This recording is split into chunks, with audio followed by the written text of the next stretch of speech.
Welcome to this week's episode of Chingasos Combat Crew, your one-stop shop for all your combat news. Thank you for tuning in. We got a banger of an episode. We got Canelo versus Charlo updates, UFC news, rumors, who's number one, Gordon Ryan versus Petr Gaudio, one fight night bangers from, you guessed it, Friday night, Fonzo. I got my boy Fonzo here. Fonzo, how you doing, bro?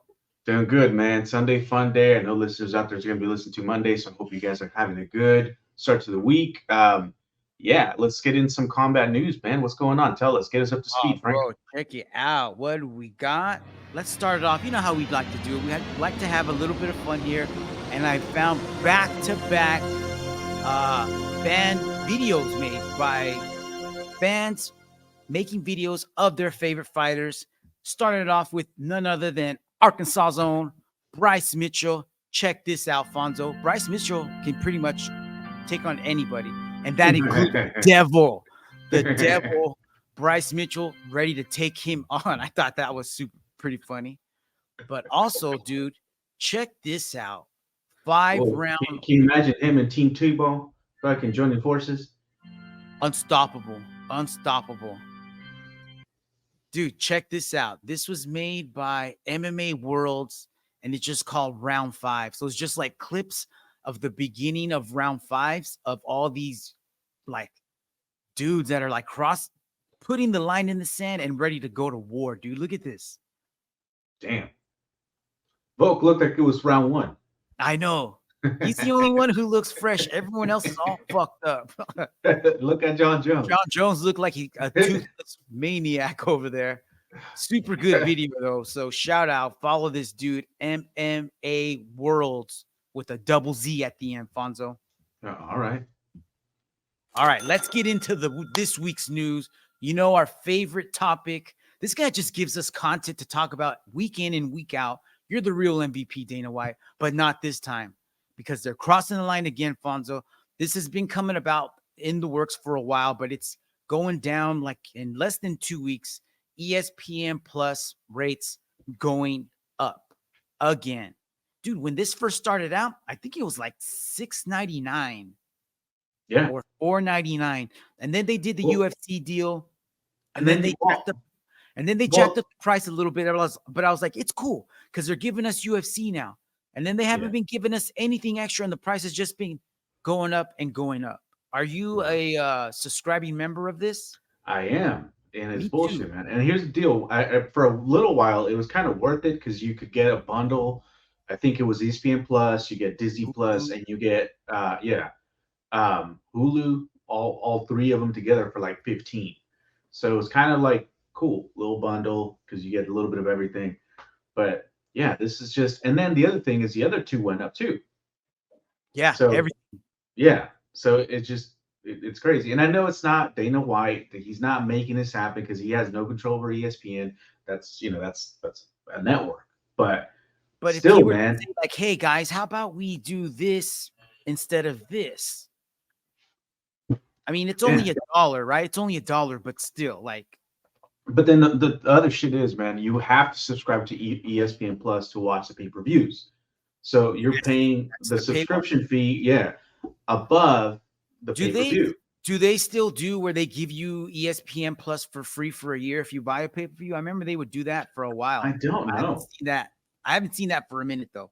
Yeah, but I don't know. I just wanted to talk about this, man. I thought it was super shady considering my ESPN subscription ends on October 14th, 2 days after the renewal. So guess what? I'm not even going to get one more year at the old price.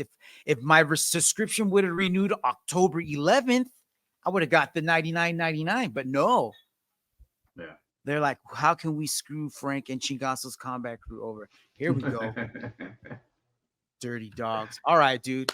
Last night, the Canelo fight went down, and supposedly they brought in a buttload of money.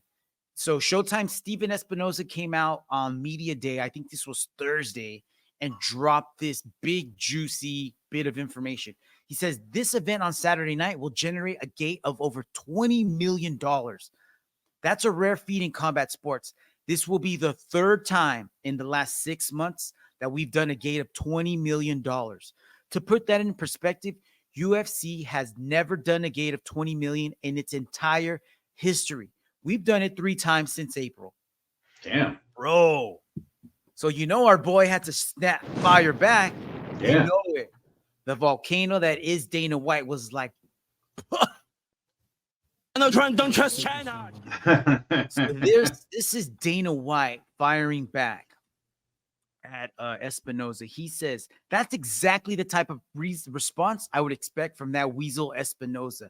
That scumbag has absolutely nothing to do with the success of Canelo, Ryan Garcia, and Terrence Crawford.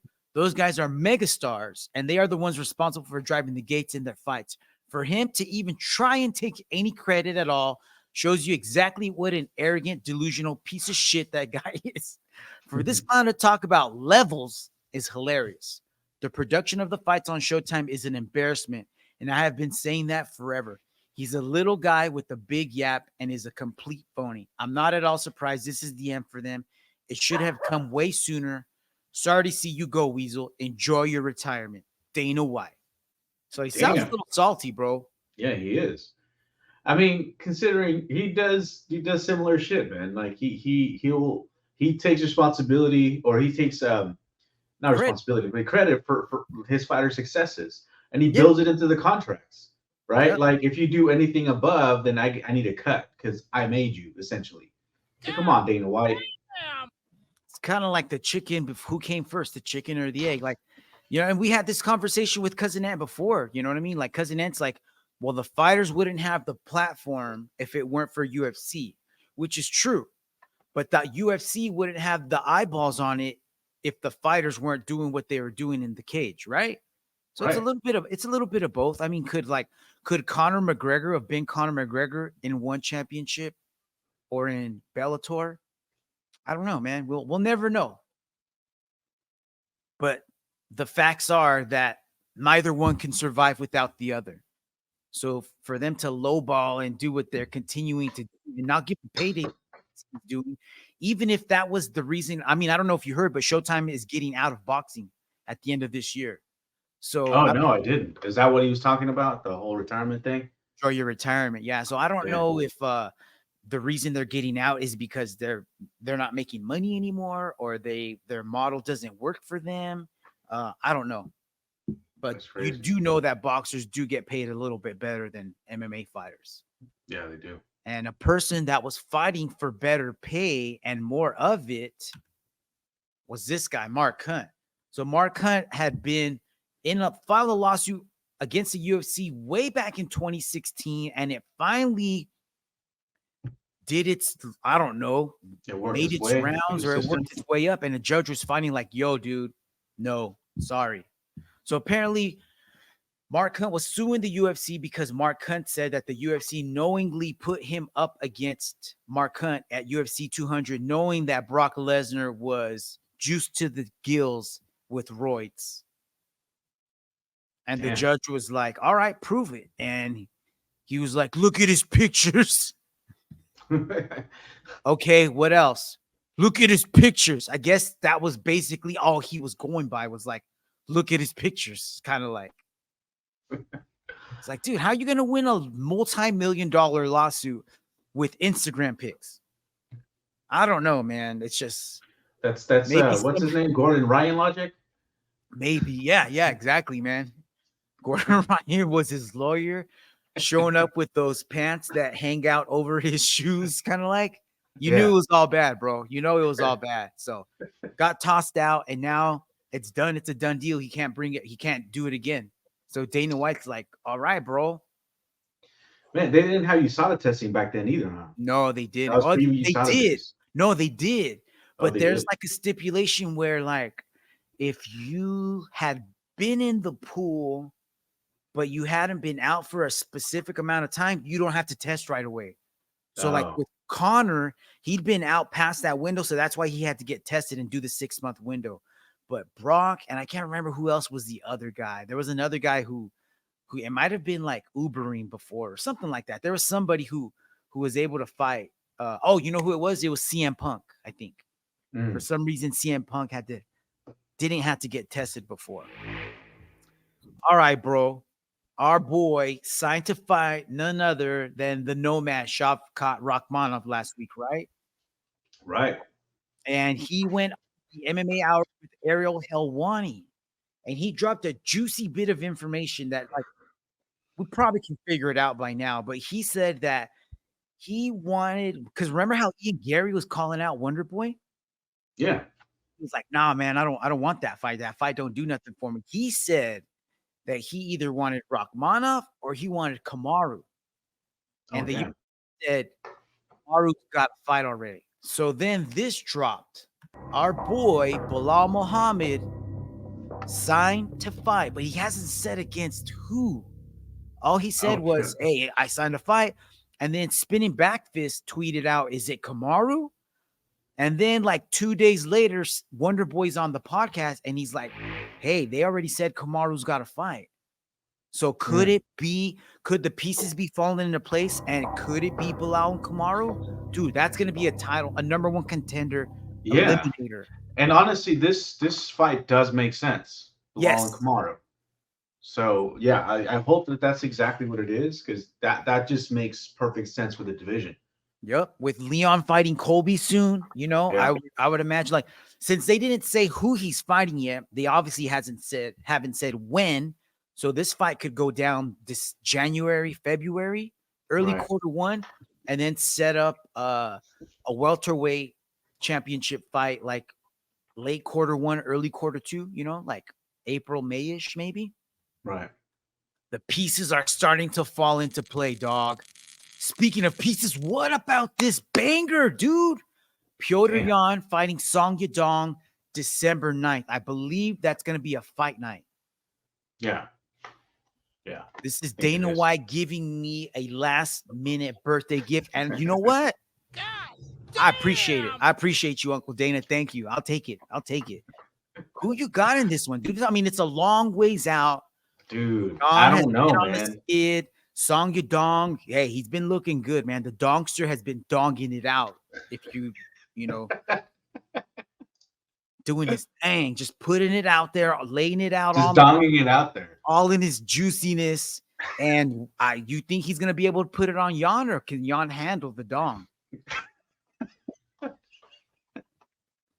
don't know, man. I don't know. This is gonna be a tough one, man. For me to, because prior to Petr fucking going on his losing streak, I mean, he's like, how dominant was he? You know what I mean? Like, and I kind of thought he beat Sugar, dude. So I don't know. I mean, that was a close fight. You know what I mean? That was. Yeah. So, I don't know. I honestly, right now, I don't care what the outcome is. Yes. You know what I mean? It's one of those fights that I know I'm just going to enjoy watching the shit out of it. Yes. It's just, like the boys just called and they're like, "Yo, we got pizza and beer." You're not asking what kind of pizza and beer. You're just like, "Yes." Yeah. I'm on my way. You don't even ask what else is going on. Boys, send location. Pizza, beer, you're done. Let's go. Send location, bro. Yeah. Send location. All right, bro. Next fight announcement, because it's almost like we're starting to turn the corner into 2024 and things are looking good, bro. Like, you need to go get your sunglasses, Fonzo, because the future is looking bright, my man. Volkanovski tweeted this. January sounds good to me, dog, but he didn't say who. Does that mean Ilya? Because it's not going to be Islam. So most likely it's got to be Ilya, right? Yeah. Well, who else could it be? Let me look at the division.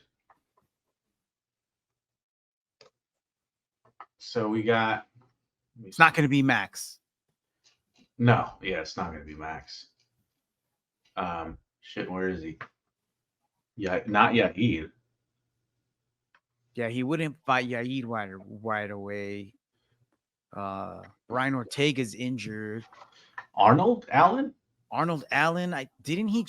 is he coming off of a win, or was his last fight the loss to Max?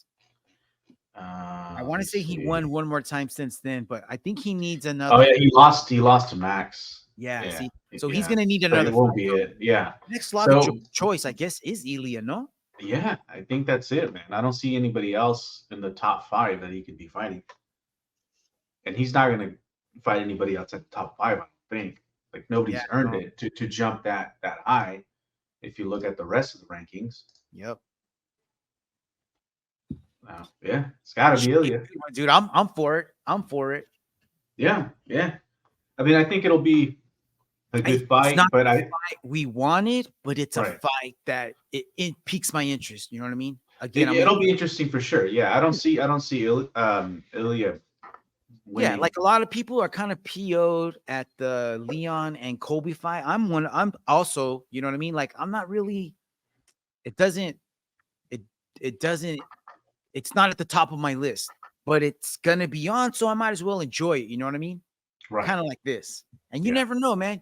It's always those fights that you don't expect anything when you. Those are the upsets, dude. This could be it. This could have upset written all over it because Volks has just been talking about Islam, right?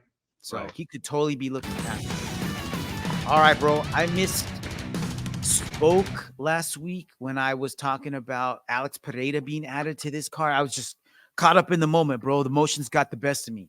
My bad. That's going to be UFC 295, Afonso, Madison Square Garden. So Alex Pereira and Yuri fighting underneath John Jones and Stipe. So that'll be co-main event and main event. So here we have the official poster for UFC 294 going down in Dubai. Looks pretty sweet, nah? Dude, this is going to be pretty fucking good. Yeah, dude. It's interesting, man, because these you got to see how their styles are going to match up. You're going to see. Do you think you're going to see a lot of ground game from Oliveira in this one? I think he's going to try to avoid it. But you know how he always fights, dude. He don't care. Yeah, he don't care. He'll throw shots knowing that he's going to get taken down just because. But I mean, look what happened last time he got taken down. Like, I don't know, man. I don't know if he was in his own head because he didn't seem like the same Charlie. Yeah. This is good, man. It's gonna be a tough one, dude. But I'm going for Charlie on this one. I'm rooting for him. Word. Yeah. What about what do you think is happening? Polo and Chimaev fight, dude. The closer we get to that, the less I'm hearing about Polo, the more I'm thinking he's training for this, man. Because Chimaev is like a werewolf, bro. He's ready to go. Yeah. He's like Jet Li in that movie with the dog collar. Just take the collar off. He's ready to go, bro. So you think Polo is going to be able to? You think he's got a chance here, or like a real chance of winning? Definitely, dude. Definitely. Because remember Polo? I mean, and this was a long time ago, but Polo went up against a prime Yoel Romero when Yoel was steamrolling everybody, bro. Yeah, but he doesn't have the wrestling that Chimaev does. I think Yoel's wrestling is better than Chimaev's. It was even more explosive. Yeah, I think so. But he never really used it to keep people down that much. So he was more of like, I'm going to use. That time he was, if you remember, he would use his. Maybe I'm remembering it differently. To take people down, and he would surprise people because people would think he was going to shoot in, and he would just like, who's that guy that used to fight at 170 back in the day, and before USADA came, Johnny Hendricks. Remember when Johnny Hendricks learned to load up on his punches, and he just started dropping fools. Yeah. That was like Yoel, bro. Yeah. So yeah, I don't know. I'm excited to see it, man. On paper, it should be a good matchup. Right. Unless Chimaev does but look at what Durinho was able to do. That's true. Durinho was able to take him 3 rounds. And he even dropped Chimaev at one point. You know what I mean? So, all right. Bro, check this out. Our boy, again, got the victory ripped out of his hands by an unexperienced ref. Or did he, bro? Check this out. Here's a different angle of the Edgar Chairez fight taking on Daniel Da Silva. Check it out. He looks out, bro. He looks like he's on his tippy toes and Edgar's holding him up.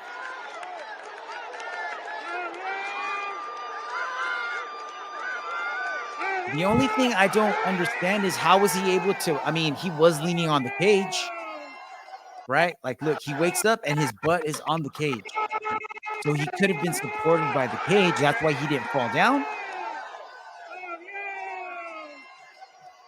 Yeah, I don't know, man. Okay. Let's take a little bit of a pause here because this is a deal. So I can see what the ref was saying here, right? Like Right. I get it. All Limp, right, it's a firm. Samboy limp. Yeah, from this angle, and this is kind of where the ref is looking at it from. It kind of does seem like it's done. But the problem is, if you go back and review the tape and you see a different angle, maybe he's not out. The biggest problem for me isn't whether he was out or not. Like, because yeah, I get both sides, but the biggest problem for me is that you can label this a no contest, which is we were just talking about last time, or we could just go ahead and restart the match. You know what I mean? Yeah. Fine. You know, you That's review the that new play. rule that just came into effect. They voted in, no? Yeah, it's like in football, you throw a flag on a play, you review it, you figure it out, and then you continue the game. Yeah, let's go. Yeah. So if that would have happened, I wouldn't have been mad at it. But the fact that this just was a no contest, it just that's what upsets me the most, dude, because it was taken out of his hands. You know what I mean? Like like a ref should be invisible until he's needed. You know what I mean? Right. And he really wasn't needed yet. You know what I mean? Like, dude, let it. Like, it's not like he's breaking his arm. You know what I mean? Like, if someone's getting their arm bent in a way that, dude, they're not going to be able to keep training tomorrow because it's about to break. You got to stop that, right? That's career threatening. But in this case, if you let the choke go for 2-3 more seconds, he's going to be passed out and then he's going to wake up in a few seconds. Yeah. It sounds kind of cold-blooded, but he's going to be completely fine. Yeah, right. And no one's going to, and then we don't have to go through this controversy and no one's talking shit about you, Tawanchai. Dude, did you see, speaking of being choked out, did you see fucking, what's his name? Damn, who was it? Alex Jones? Yeah, Alex Jones got choked out by Craig Jones. Yeah. We'll have to find that clip, dude. What happened? Yeah, that was a good one. Then there's another clip where Craig is talking about the vaccine and how he says that he says something like, since I survived HIV, I was able to. He says something. Yeah, I gotta find it, dude. It's funny. And then Alex Jones is like, mind is blown after that because he's like feeding into all his conspiracy theories. And that's how the frogs got turned gay. Yep. All right, bro. Fight announcement announced last week. Paddy Pimblett taking on our boy El Cucuy, Tony Ferguson. And then somebody tweeted this, bro. And I was like, you know what, man? You're absolutely right, bro. I'm on. Put all money on Tony, bro. Tony Ferguson is the type of guy to go 0-6 just to KO Paddy Pimblett in the first and right off into the sunset. Dude, that would be a dream come true, fairy tale ending to an awesome career. I hope so. And I'm going to be watching that fight like all those people watching whatever it is that they're watching, Arachnophobia or whatever movie that was. Here's the deal, man. If he KOs Paddy in the first, I don't think Cucuy's going to retire today. Of course not. Of course not. Of course not. But it'll be fun to see. Yeah. All right, bro. Here's a fight announcement that we missed last week. Welterweight division trying to sort itself out after not having any fights announced. They're like, all right, Chingasos Combat Crew, we hear you. Here you go. Sean Brady welcoming Kelvin Gastelum back to the welterweight division. Fight night, December 2nd, bro. What you think? Yeah, remember, Sean Brady was supposed to take on your boy JDM, which would have been a bang. That would have answered so many questions. I'm sorry. But this is going to be a fun fight, dude. This will be fun to watch. So then, okay, and then right now, Gastelum is what's he ranked? I don't think he is ranked because wasn't he at 185? Right. Yeah, he was at 185, and then they sent him down. Okay. Oh, so he's lighter. Yeah. So now, oh man, he's gonna be a beast then. I think he's gonna do well in this division. Because remember, he did pretty good a couple fights ago. Who was he fighting? Let me look him up. And I'm talking about Kelvin. Kelvin did pretty good in something against someone. And then he was supposed to fight Rachmanov, remember? And then he got cut open. He fought Chris Curtis, unanimous decision. All right. Yeah, and before then, he lost to Jared Cannonier. Oh, okay. Yeah. Well, That's a good segue, Fonzo, because guess who we're going to talk about next? Jared Cannonier. So Jared Cannonier also got offered a fight, and he signed it. So it's going down. Jared Cannonier, Roman Dolidze, December 2nd. So this is going to be on the same night as Sean Brady and Kelvin Gastelum. So there's your co, and there's your main event. And I don't know, man. It kind of sounds effed up, man. Because look, dude, this guy, I'm talking about Jared Cannonier, is on a winning streak, bro. Look at this. 7-2 in the last 4 years. Recently beat the current champ, Sean Strickland. Weighed in as backup for the Sean Strickland against Izzy fight.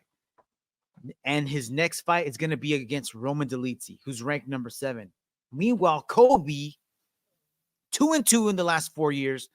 No wins over an active welterweight on the UFC roster. Called the cops and got a restraining order on Jorge Masvidal. Also weighed in as a backup a while back, and now he's fighting for the championship. Does that seem fair? Or is that Dana White privilege, bro? That's Dana White privilege, fool. That's what it is. I mean, and look, you all know, man. But it's actually a good move for Sean, I think, more than anybody, because it really does Colby no good here. I don't think he's gonna win. You think he's just picking up a paycheck? I think so, but it's also it's I think it puts Sean Strickland in the best light right now. It's going to elevate his profile more than the Cannonier fight would. You know what I mean? The Cannonier fight makes sense because of what Cannonier's been able to do and the fact that he's beaten before, and you can build a narrative around that to get people excited because hey, watch that. Right, exactly, and that's the problem. You don't have the same eyeballs on it. So it makes sense why Colby's getting the title shot. I don't like it. I don't like the way it's being done, but I do understand that it's going to elevate Sean Strickland's. True that. True. So, you know what I mean? So in essence, I can't be that mad at it. And this should be either like Roman Dolidze showing he's at the elite level, or Jared Cannonier is just going to like Donkey Kong this fool. Back down the rankings. And hopefully if he does, and that's going to earn him a title shot next. Launch him right away. Yeah, then you're next, bro. You're next. Yeah. All right. Makes sense. Dude, check this out. You know, we've been talking about this fool almost like 3 weeks in a row. The bodybuilder, Bradley Martin. So I can't remember who the name of this girl is. She works for UFC, and she interviews fighters, puts up social media stuff for the UFC, and she's interviewing Sean Strickland, and she brings up your boy, dude, Sean Bradley. So check out this. Who would win in a street fight? You or Bradley Martin? Who the is Bradley Martin? He's 260. Who's Bradley Martin? He's big on social media. He's a really fit dude. Is he an MMA fighter? No.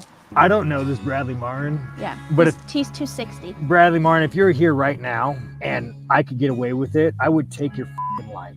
Oh. I would use I'd put my down and I would take your life. And Bradley Martin, I don't know you, but Nina gave me a little backstory on you. You challenge people. Motherfucker, I'm in Vegas. You show the up, you little bitch. Sign a waiver, and we'll see how many bones we could break in your face. You're so intense. Like if he was right here, and he was like, "Hey, Sean, I think I could beat you in a street fight." I would get up and I'd backhand him like the little bitch.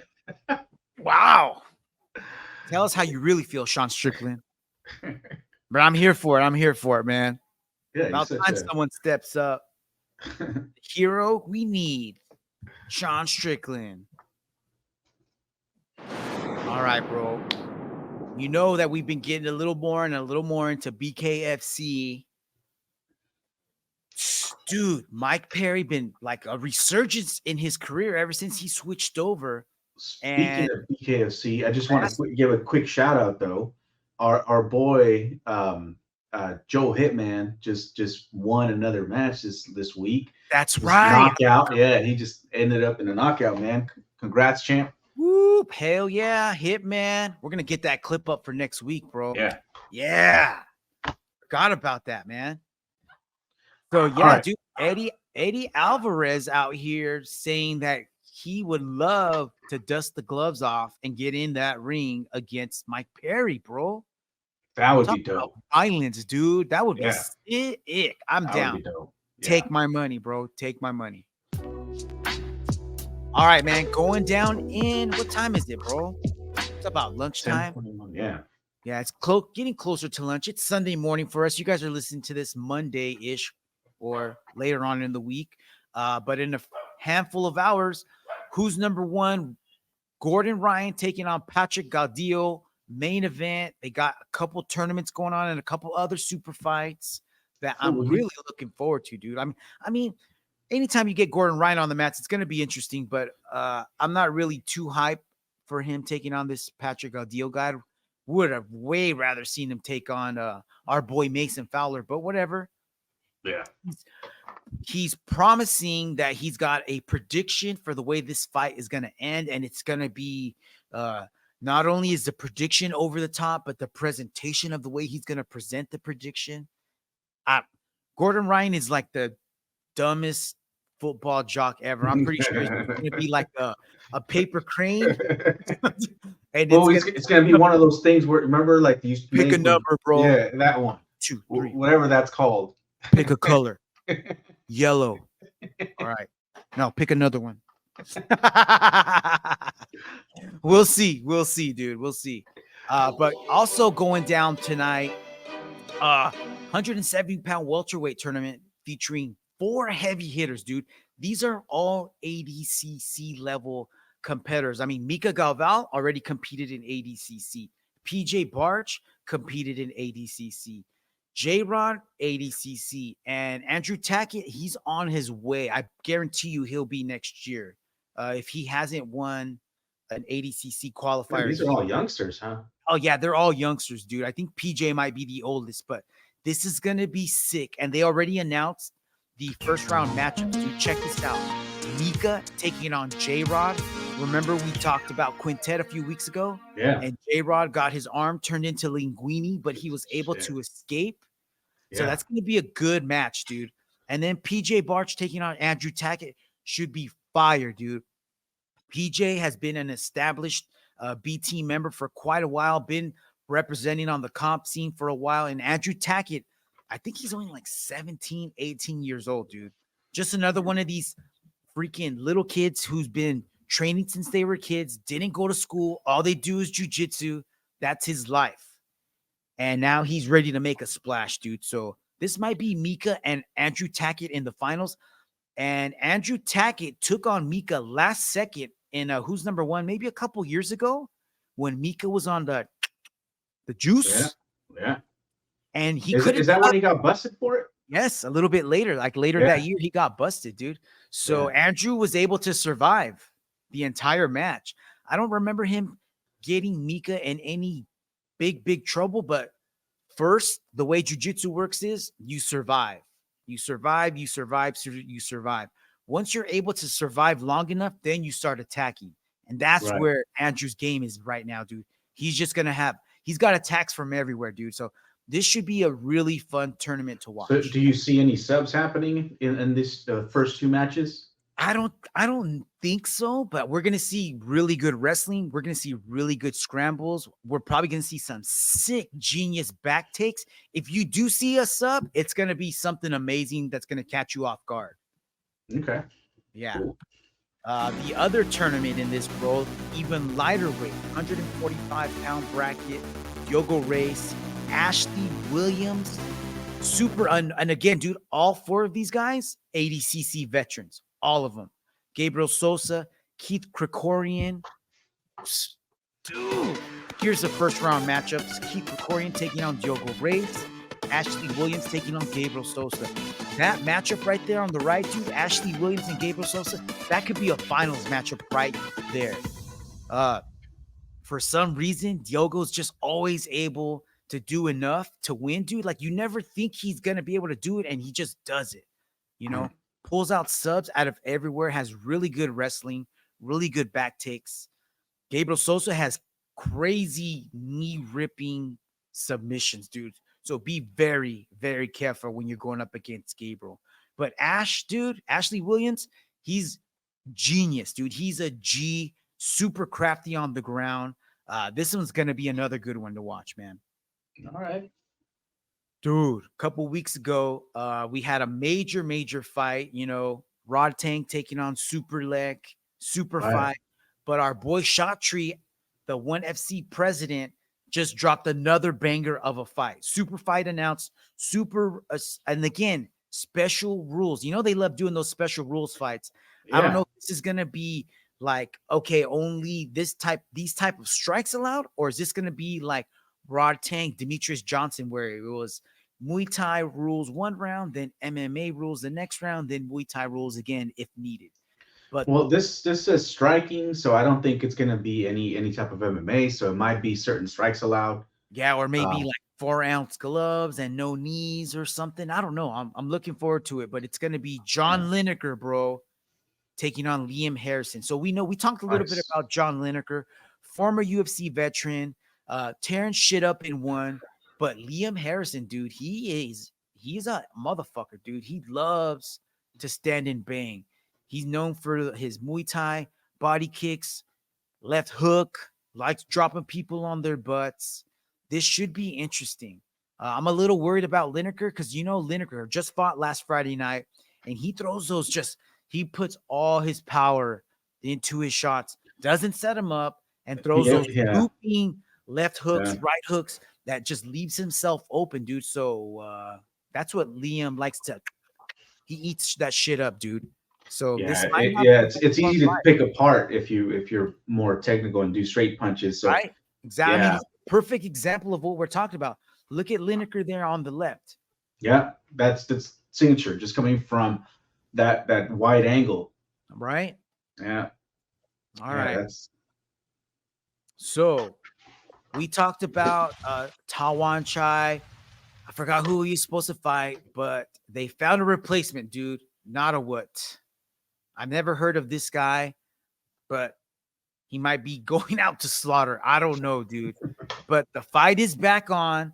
And, dude, I forgot that we did talk about Tawanchai a while back. You remember we talked about a kickboxing match where dude got his arm broke like in the third round, and it was just like hanging? Yeah. Yeah, that was Tawanchai's work, bro. He was the guy that broke that guy's leg or arm. So check out this fight clip that I found, highlight reel of Tawanchai. That was due to blocking a kick, right? Yes. Is that what it was? Yeah. Check out these kicks, dude. Did you see that? Yeah. Yeah, that was right to the chin. He throws his kicks like so effortless, bro. And they come from everywhere. Like he doesn't even. And that was just a flicking kick. It wasn't like he followed through. It was like, I'm gonna flick, and then it just stopped at the chin, and then put it back down. Hands. Look at his hands. Yeah. Look at that elbow. Yeah. But this next fight is going to be kickboxing rules, so there's not going to be any elbows, right? There shouldn't be, but he still got them high kicks, bro. Yeah. Against the Irish Muay Thai champion Sean Clancy. Pay attention to Tawanchai's teeps and push kicks, and obviously the most important weapon in his arsenal, the rear leg kick to the body and the head. Wins. Damn. Tape off the back leg. Look at that. Cracks the back leg. Ass with those. Is it? Yeah, dude. We're in for a treat. And this is going down. Let's see. When is this? Next week? Yeah, we're going to be in for a treat next Friday, dude. So get ready, dude. All right, dog. Friday night.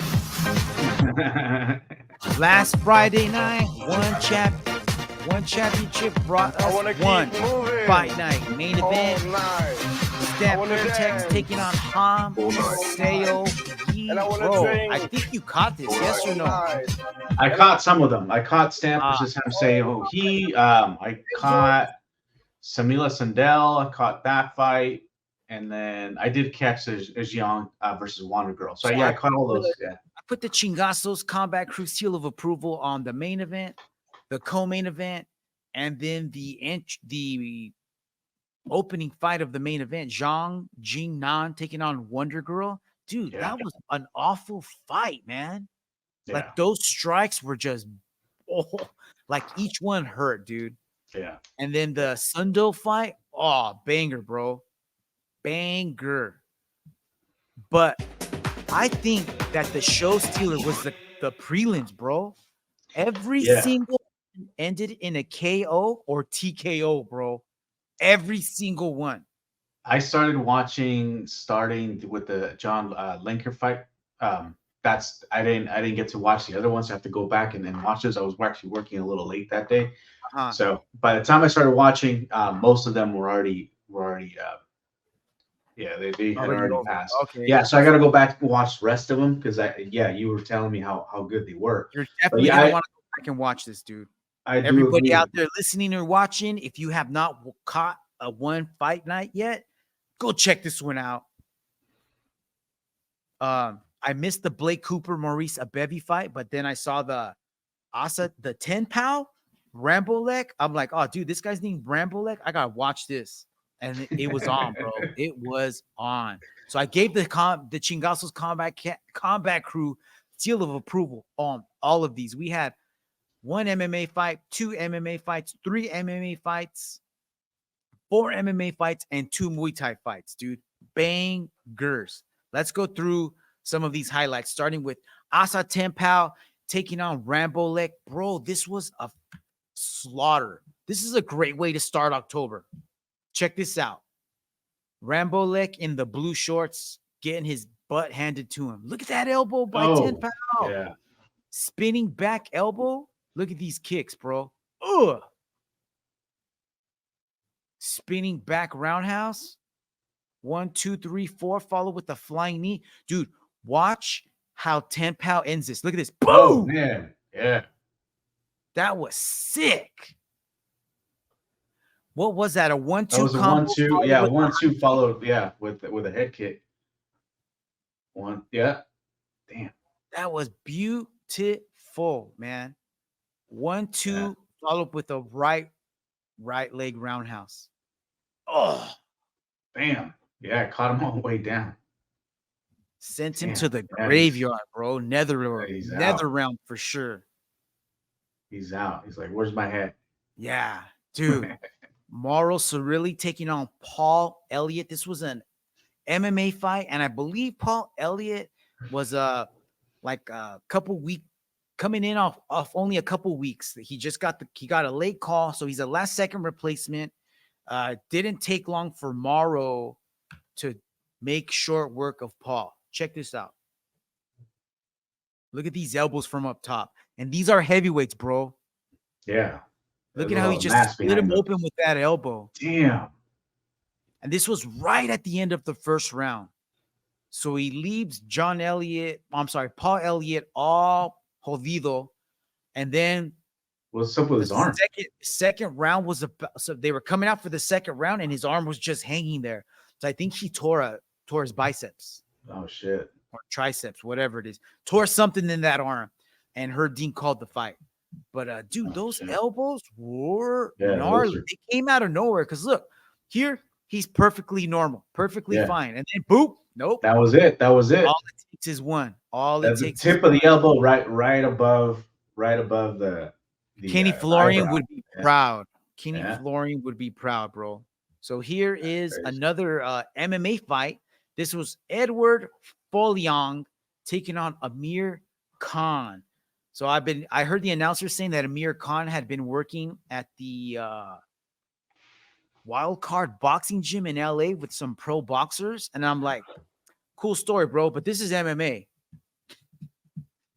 So Foliong was like, yo, I got a barbecue to get to. I'm out of here. Damn, that was a left hook from him. Yeah, look at this, dude. Damn. Boop, boop. Now he ain't playing. I don't got time to play. Yeah. What the fuck? Yeah, instant. Dropped his ass, instant. bro. It's like Folgers coffee. Instant. So he had been piecing him up for 3 rounds. So this was like almost midway through the third, you know what I mean? And it was just a culmination of shots that Amir Khan could not survive anymore. Dude, remember I called you? I texted you. I was like, dude, there's a guy named Legatron. Oh, yeah. The guy on the right, his nickname is Legatron. He's taking on Dmitry Menshikov. And dude, Dimitri's nickname, I don't know if he has a nickname. His nickname should be Bad Intentions or like Dmitry, fuck you, Menshikov. Because every punch he throws He just wants to take you out, dude. Check this out. He had no all hands, bro. And he even came out in one basketball shorts. Like, look, this guy's wearing basketball shorts from the 2000s. Yeah, he is. Look at these hands, bro. He dropped him 3 times. So you think you're watching a replay? No, these are 3 different drops. Oh, he got staggered a little bit there. And he almost made it out of the first round, but they could have stopped it after the second drop because he was on skates after he dropped him the second time. Yeah, those are some heavy hands. Yes. Every single shot was a power shot, dude. Yeah. Every single one. And yeah, ain't no pitter patter with him. No, dude, Legatron's legs had nothing. Like, he was eating them for breakfast. Like, oh, dude, your leg kicks are like French toast sticks. Yeah, nah, man, it was bad. It was all bad. Co-main event was Stefan Loman taking on John Lineker. I don't have highlights for this, but I do have punch stats for John Lineker, dude. Check this out. So Stefan was actually winning the striking game for a while. Check this out. So Loman is in the blue part of the graph, and Lineker is in the red. So from the beginning of the fight, he was totally outpacing him, outgunning him. Right. 2 minutes, 5 minutes, 8 minutes. Look at this. At the end of the second round, he's way ahead. Yeah. And then it wasn't until the very end where Lineker drops him, dude. Yeah. Right at the very end. And he didn't finish him, but he did outproduce him. So Lineker wins the fight, and we move on to the main.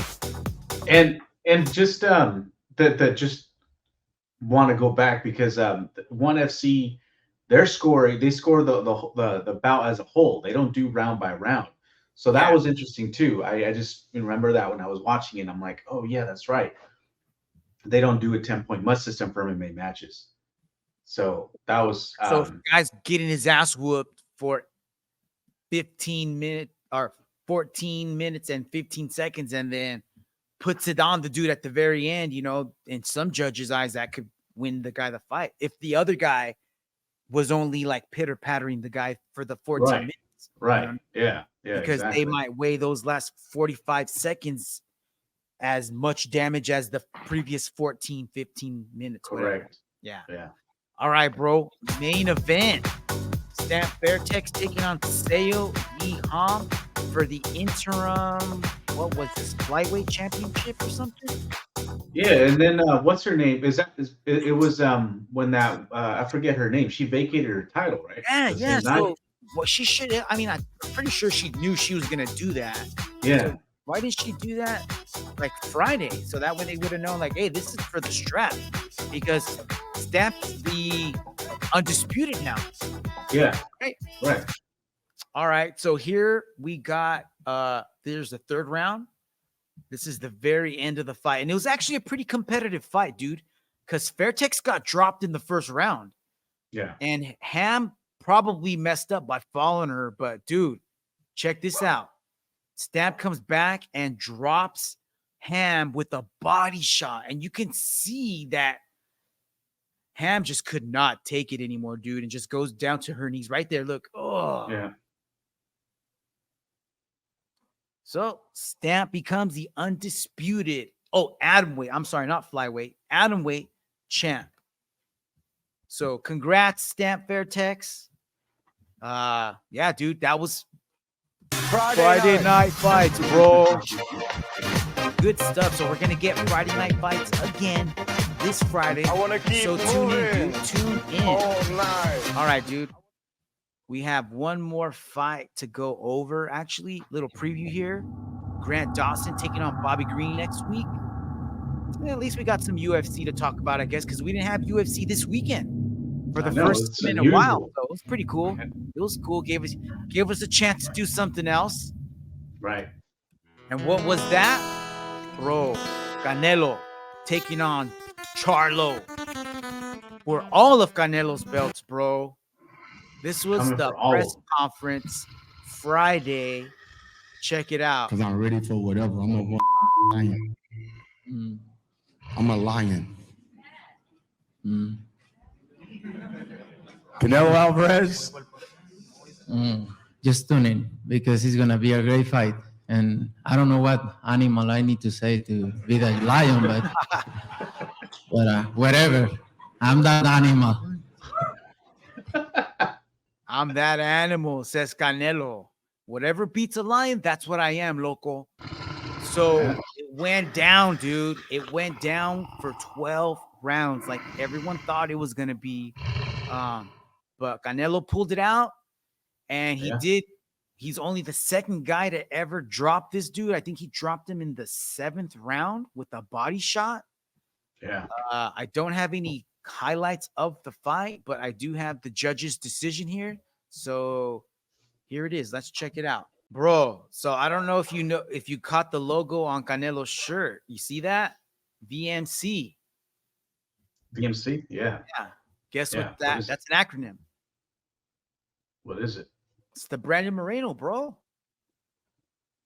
Oh, Viva Mexico, cabrones. He even said it at the end of his interview. That's right. He did say that. Dang, Yeah. bro. You know what? I didn't put that together. Damn. Yeah, so that's pretty cool. We're gonna have to bust those out, man. Yeah, we are. Yeah. So that was it, bro. That was the last fight, last story that we're gonna be talking about. Dog. I want to start a new segment here. So I had so much fun doing the Raw Tank Super Leg fight companion that I want to do it again. You know what I mean? Maybe not for a live fight, but eventually for a live fight. But I want to do a fight rewind companion where we go back and rewatch fights that maybe we haven't caught or that we haven't watched in a long time. And since we've been talking about judges and the 10-8 round and the Nevada State Athletic Commission coming out with new rules, I want to go over those rules with everybody. And then I want us to watch this fight and then score the rounds. I haven't decided if we should score the rounds and then talk about it at the end of each round or wait till the end and then talk about why we scored each round that way. But it'll be a cool little episode, cool little segment that we're going to start out. Join us if you want. It's not going to be streamed live, but it'll be posted up later, and I'll let you guys all know. But yeah, Fight Companion Rewind, Gray Maynard versus Frankie Edgar 1. Super looking forward to it. Hopefully all the boys can join us on Friday night. That's a wrap, man. Thank you everyone for listening and tuning in. Fonzo, any closing comments, my man? I hope everybody has a great week out there, and thank you for tuning in, and we'll catch you guys next Friday night. That's what's up. Thank you, everyone, for listening. Yo, Jeff, thank you so much for tagging me in the Bill the Grill Cooper's post on his upcoming fight. That's just not a good weekend because that is the wifey's birthday weekend. As much as we would love to see Bill the Grill Cooper beat some ass in Santa Barbara, probably not going to be able to make it. So hopefully they stream that and we get to watch it. So thank you, Jefe. Everyone, thank you for tuning in. Check us out on social media, on Instagram at C_Combat Crew, TikTok, CC Combat Crew for all our clips. Thank you for tuning in, everyone. Stay tuned till next week. Fight Companion and a new episode dropping next week. Until then, Chingasos Combat Crew out. Have a great week, y'all.